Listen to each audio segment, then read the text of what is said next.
Вітаем вас у эфіры Беларусь-3 навіны культуры на календары 26 снежня. Сёння мы раскажам пра карціну, што папоўніла калекцыю нацыянальнага мастацкага музея. Пазнаёмімся з тысячагадовай традыцыяй вырабу лыж, што захоўваюць у кітайскім Сяньцзяне.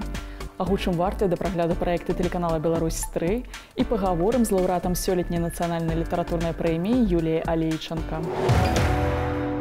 Карціна «Нацюрморт» мастака парыжскай школы ураджэнца Беларусі Міхаіла Кікоіна папоўніла калекцыю нацыянальнага мастацкага музея.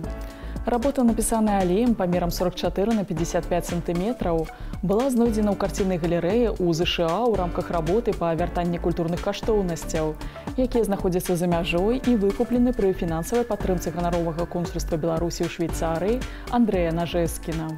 Дарэчы, менавіта дзякуючы яму на радзіму ўжо вярнуліся яшчэ 3 творы. Гэта жывапісныя карціны беларуска-французскай мастачкі Надзеі Хадасевіч-Лежэ.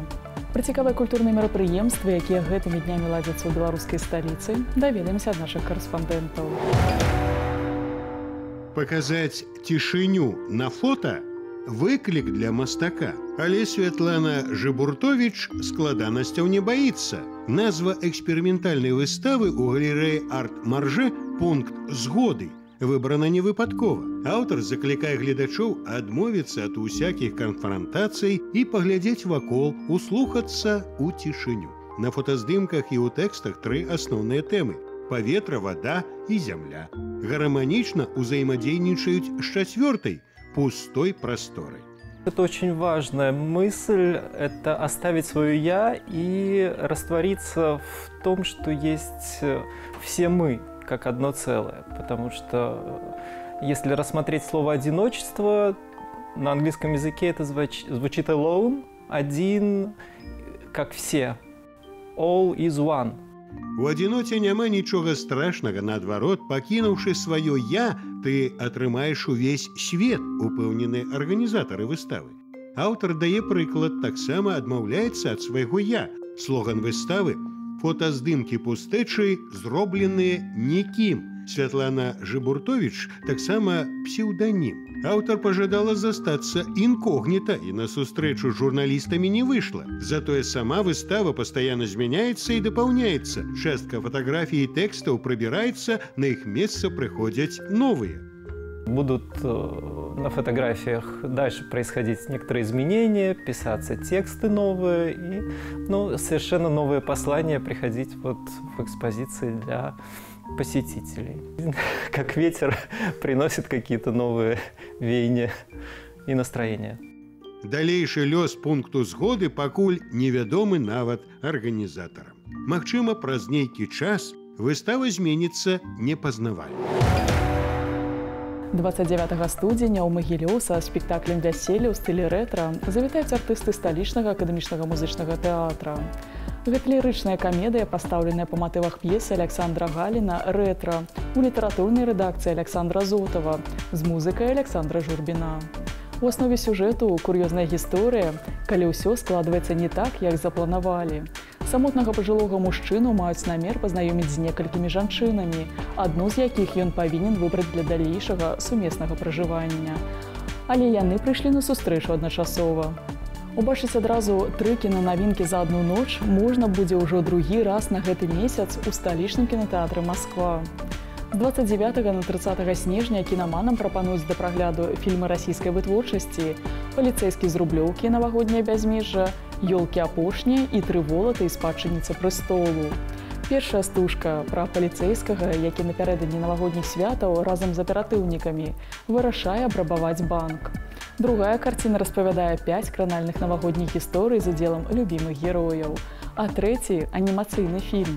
Знаёміць з прыгодамі 3 волатаў, што адправіліся на пошукі заморскай царэўны. Пачатак паказаў 23 гадзіны 45 хвілін. Быў час, калі ўвесь рэпертуар тэнара Вялікага тэатра Беларусі трымаўся толькі на ім. Між тым Сергей Франкоўскі не скончыў ні музычнай школы, ні вучылішча, а служыць марыў сілавым акрабатам у цырку. Але прыродныя дадзеныя былі настолькі надзвычайнымі, што пасля паўгода заняткаў у вакальнай студыі яго адразу прынялі ў маскоўскую кансерваторыю. Прайсці жыццёвымі творчымі шляхамі опернага спевака, народнага артыста Беларусі Сергея Франкоўскага прапануем заўтра разам з праграмай «Камертон» а палове на 8 вечара на Беларусь-3. шаг вперед, и как в омут окунаешься, и уже плывешь. Выплывешь, не выплывешь, уже стараешься сам, так можешь. Я всегда думал, кто я на данный момент. Я герцог, или там, я не знаю, Каньо, просто артист бродячий, или цыган Манрико. Выстава елачных цацак і навагодніх паштовак праходзіць гэтымі днямі ў Магілёўскім краязнаўчым музеі. На ёй прадстаўлены больш за 1000 цацак, шкляных, з кардона, ватных і монтажных, і каля 400 паштовак, сабраных калекцыянерам з бабруйскай Галінай Жук. Таксама ў экспазіцыі можна ўбачыць электрычныя гірлянды, карнавальныя маскі савецкага перыяду і больш за 20 фігур дзядоў Марозаў і снягурачак з розных матэрыялаў. Выстава працуе да 20 студзеня. Па традыцыі, у дні зімовых канікул галоўная ёлка краіны збірае юных і дарослых гледачоў у вялікай зале Палаца Рэспублікі. Сёлета там падрыхтавалі музычную казку пад назвай «Формула добра». Публіка стане ўдзельнікамі займальных калядных прыгод і пераканаецца, што мара, памножаная на формулу добра, гэта вялікая сіла, здольная тварыць неверагодныя цуды. Разам з героямі прадстаўлення можна будзе пабываць і ў гарачай пустыні, і на заснежаных прасторах, даведацца пра таямніцы і традыцыі калядных віншаванняў, адчуць прыгажосць музыкі, стаць сведкам з'яўлення чароўнага саду ў халодных снягах і, канешне ж, сустрэцца з сапраўдным Дзедам Марозам. Абласны тэатр драмы і камедыі імя Вінцэнта Дуніна Марцінкевіча ў Бабруйску таксама падрыхтаваў для маленькіх гледачоў навагодні падарунак – спектакль па матывах паэтычнай казкі Пятра Яршова «Канёў-гарбунок». Яго паказы ладзяцца па 7 студзеня. Гэта старая добрая казка, наскрозь працятая чараўніцтвам і народнай мудрасцю. Акрамя Разявакі Івана ў спектаклі ёсць і цар, і царэўна, месяц, сонца, рыбакіт і вандроўныя артысты. Рэжысёрам і мастаком пастаноўкі выступае Ларыса Пакрэўская. Далей пазнаёмімся з падзеямі, што адбываюцца па-за межамі нашай краіны. У кітайскім Сіньцзяне захоўваюць тысячагадовую традыцыю вырабу лыж, абцягнутых скурай коней. Аднак у вялікіх гарадах майстроў больш няма. Яны засталіся толькі ў аддаленых вёсках, дзе без такіх лыж проста не абысціся. Жыхары аддаленага рэгіёну на захадзе Кітая выходзяць зранку на 30-градусны мароз і апранаюць свае лыжы. Большую частку года гэта адзіны сродак перамяшчэння ў ваколіцы вёскі Хома. Гэтыя лыжы выглядаюць так, як шмат стагоддзяў таму. Знізу яны пакрыты конскай скурай. Напрамак поўсці дазваляе слізгаць толькі ў адзін бок і падымацца па крутых схілах. Мясцовыя жыхары ўпэўнены, лыжы вынайшлі менавіта тут, у акрузе Алтай, Сіньцзян уйгурскага аўтаномнага раёна Кітая. На наскальных малюнках, знойдзеных у мясцовых пячорах, намаляваныя пастухі. На нагах у іх нешта накшталт лыж, малюнкам ад 10 да 30 тысяч гадоў. Навукоўцы высветлілі, што лыжы са скурай коней упершыню зрабілі на Алтаі. Яны лепш сучасных, іх можна выкарыстоўваць дзе заўгодна і падчас уздыму, і падчас спуску. Зрэшты, за межамі такіх вёсак, як Хом, традыцыя паступова знікае. У Алтаі асвойваюць сучасны гарналыжны спорт. На адным з мясцовых гарналыжных курортаў праводзяць заняткі для дзяцей. Трэнеры спадзяюцца, што некаторыя вучні трапяць на Алімпіяду. У 2022 годзе зімовыя гульні пройдуць у Пекіне. Але мясцовыя жыхары падтрымліваюць традыцыю і імкнуцца перадаць свой вопыт па вытворчасці і выкарыстоўванню лыж са скурай коней моладзі. Тая, у сваю чаргу, гатова пераймаць вопыт. Гэтымі днямі амаль усе тэатральныя пляцоўкі прапануюць навагоднія пастаноўкі для дзяцей. Але святы скончацца, і дарослай аўдыторыі таксама захочацца завітаць у госці да Мельпамены. Так, на пачатку года рэжысёр Юрый Дзівакоў прадставіць у рамках праекта ТОК Цэнтра візуальных і выканальніцкіх мастацтваў Art Corporation сваю версію тэатральнага прачытання аднаго з самых гарачых старажытных тэкстаў «Песнь песняй». У аснове гэтай рэжысёрскай працы катэгорыя цялеснасці, цела як сувязь знешняга і ўнутранага светаў, як правадыр эмоцый і жаданняў чалавека. Прэм'ера запланавана на 9 студзеня. Мастацкі кіраўнік Рэспубліканскага тэатра беларускай драматургіі Александр Гарцуеў у студзені прэзентуе спектакль «Мудрамер» паводле твора Мікалая Матукоўскага. П'еса пра таленавітага вынаходніка, які прыдумаў прыбор для вымярэння чалавечага інтэлекту, у канцы 80-х была вельмі папулярная і ішла ва ўсіх абласных тэатрах. Чым здзівіць новая версія мудрамера, даведацца можна будзе ўжо 16 студзеня. У гомельскай гарадской бібліятэцы імя Герцена адкрылася выстава Анастасіі Шабалтас «Мары на кончыку пэндзля». Увазе наведвальнікаў прадстаўлены 28 карцін аўтара ў тэхніцы алейнага жывапісу і 15 акварэльных работ. Гэта марскі пейзаж, нацюрморт і гісторыі загараднага жыцця. Пазнаёміцца з імі можна да 2 студзеня. Уваход на выставу вольны. Сёння на Беларусь-3 выйдзе 3-я серыя прэм'ернага дакументальнага праекта «Адам. Жыццё чалавека», прымеркаванага да 220-годдзя з дня нараджэння Адама Міцкевіча. Цыкл фільмаў раскрывае 4 этапы жыцця паэта скрозь гісторыю напісання 4 твораў, што сталі вехамі ў станаўлення паэзіі эпохі рамантызму. 3-ю серыю праекта пра эпічную паэму «Танта Дэвуш» глядзіце адразу пасля навін культуру 20 гадзін 15 хвілін на Беларусь-3. Слава, яна не дае табе ніводнага шчаслівага імгнення. Аднойчы ты пераканаешся ў гэтым. І, магчыма, будзеш шкадаваць аб тых сваіх словах, што выклікалі самае гучнае рэха. Лёгкую, добрую камедыю рабавання поўначы ў духу савецкага часу, трошкі адкрытую, трошкі павучальную і шчодра напоўненую рытмамі танца, заўтра прэзентуюць сталічнай публіцы артысты тэатра-студыі кінаакцёра.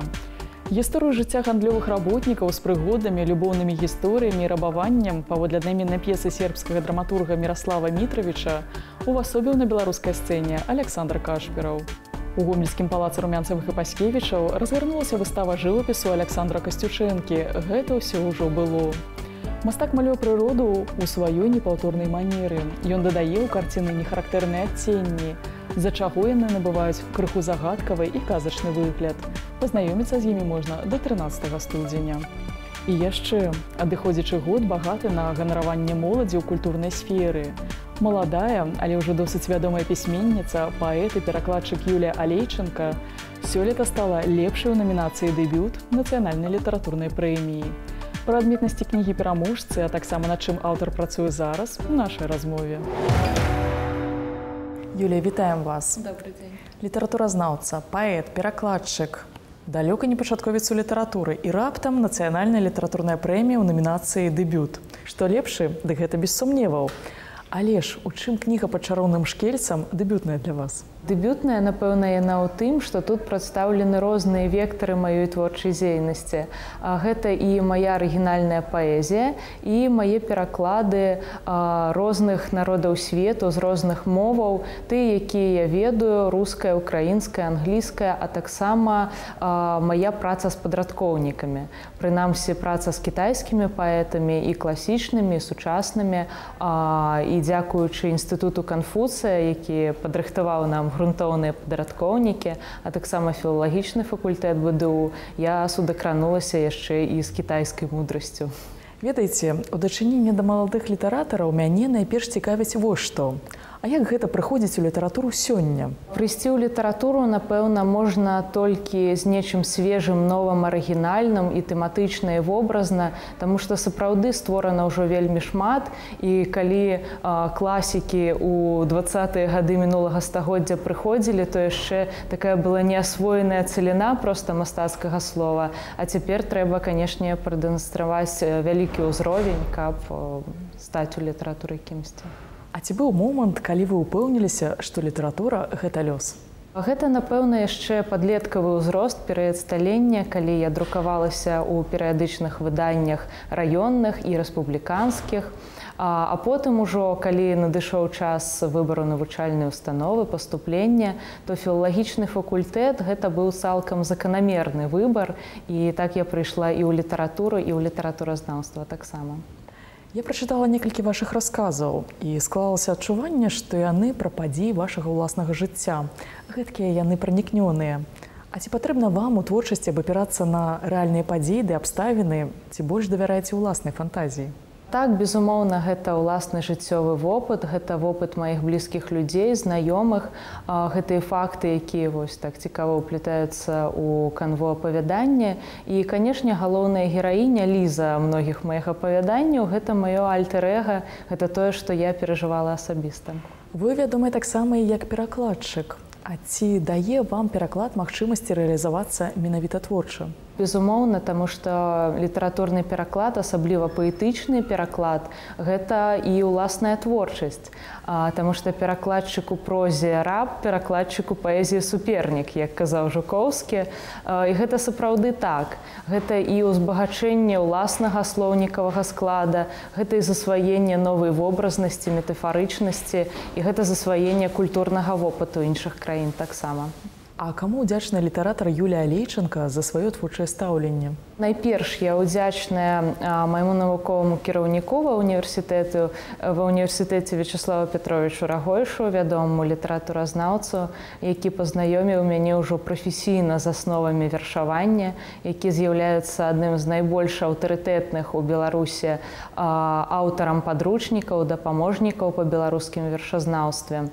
Ён вельмі паўплываў на маё творчае сталенне. Юлія, а пра што будзе вашая наступная кніга?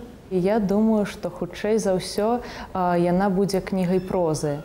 Вось малой прозы, ты згаданыя вамі апавяданні, яны ўвойдуць у гэтую кнігу. Хочацца таксама развівацца і ў гэтым жанры таксама. Юлія, дзякую яшчэ раз з перамогай вас і, канешне, жадаем вам творчага плёну і чакаем новых зборнікаў. І на гэтым пакуль усё. Пазнавайце больш разам з намі, падтрымлівайце культуру і заставайцеся на Беларусь 3.